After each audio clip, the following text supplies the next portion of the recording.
you have some old root vegetables and you do not know what to do, today I'm going to show you how to use them to make a delicious meat stew. Stay tuned. This dish is inspired by this Haka steamed pork belly with taro. Frankly speaking, I don't like pork belly, so today I'm going to show you a healthier version using other part of the pork to make this delicious stew. If you like the Haka version, you will love this even more. And it is less fat and more tastier. It is so easy to make, and I can guarantee your family will love this.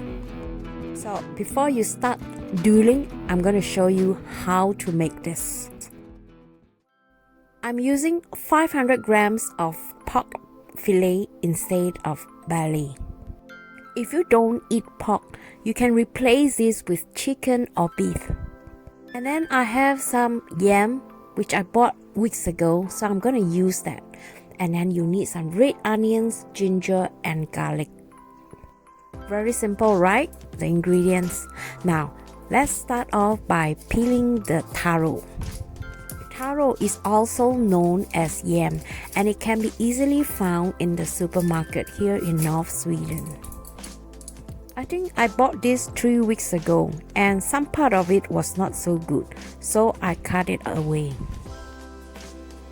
Cut this into bite-sized pieces, because if they are too small, it will somehow disappear in the stew. So make sure it is big enough. After cutting the yam, I like to put them in the water so that it will clear out some of the starch on the surface. By the way, do you know that taro can cause systemic allergic reaction on some people? I am allergic to this. I always feel itchy when cutting taro. And I know of a way to get rid of the itchiness.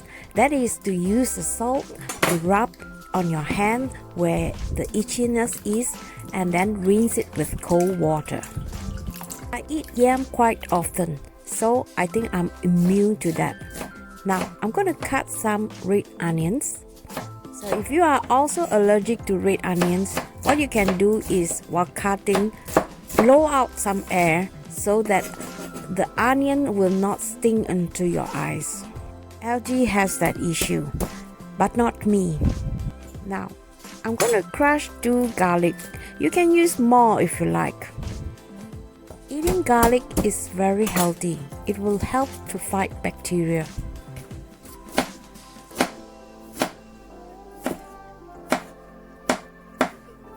I like to use a lot of ginger, especially when making stew.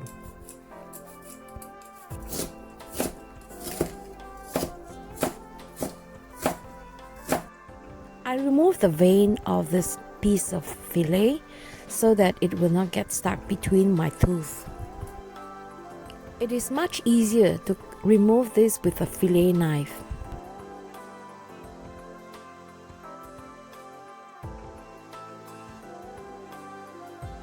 And then you want to cut them into bite-sized pieces.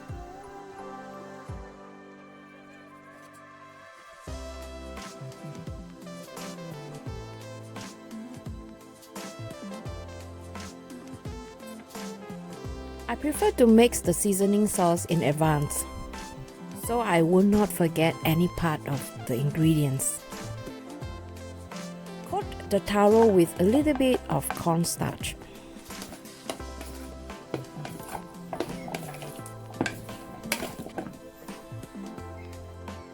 Do the same to the meat.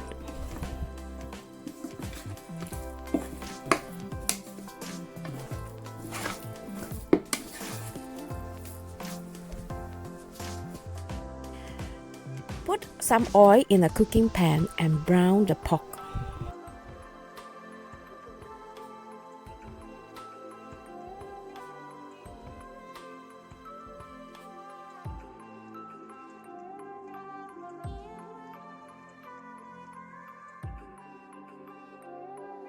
Using the same pan and oil, brown the taro. Did you see the black spot on the taro? It was from the pork. I should have removed the oil, or rather cleaned the oil before I used this to cook the taro. Anyway, it can be removed later. All the dirt has stuck onto the taro. Now the oil is clean. Okay, anyway, let's fry the onion and the ginger. Add the pork and garlic. And while they were hanging out, let's remove the black spot from the taro. Add that together with the mixture and the seasoning sauce. Let the flavor absorb for a while and then add some water, and you want to simmer this for at least 20 minutes. Garnish with coriander or spring onions. Serve hot.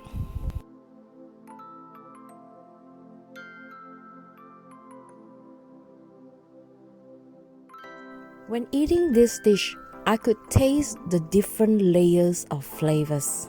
The slightly umami feelings from the Sichuan pepper, the salty tender meat, and the not so soft taro.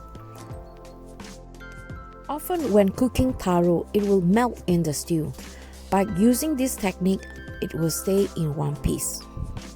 Usually, LG will start off with omelette first, but today, he started off with my stew. This man, no doubt old, he still know what flavors is. I make 4 to 5 videos on my channel every week. So if you'd like to learn more, subscribe with the notification bell on so you will not miss my next.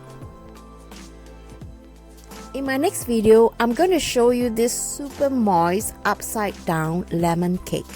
And I love to eat this with the lemonade syrup that I made earlier. If you want to learn how to make this cake, make sure you see my earlier lemonade syrup video first. I'm going to include the link above and on the video description. Make sure you check it out. Before you go, I recommend you check out my previous video on this delicious Singapore fried bihun with tons of vegetables, super healthy and delicious. I'm going to include the link below in the video description so you too can learn how to make this amazing dish. Until then, stay safe and I hope to see you in my next video. Bye bye!